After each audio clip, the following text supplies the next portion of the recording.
وإذ بوأنا لإبراهيم مكان البيت ألا تشرك بي شيئا وطهر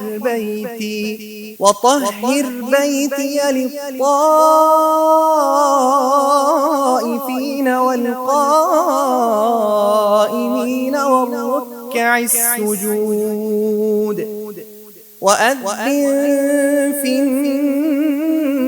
الناس بالحج يأتوك رجالا وعلى كل ضامر يأتين من كل فج عميق ليشهدوا منافع لهم ويذكروا اسم الله في أيام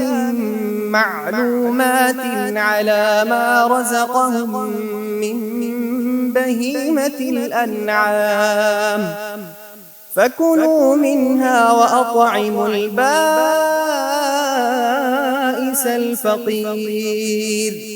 ثم ليقضوا تفثهم وليوفوا نذورهم وليطوفوا بالبيت العتيق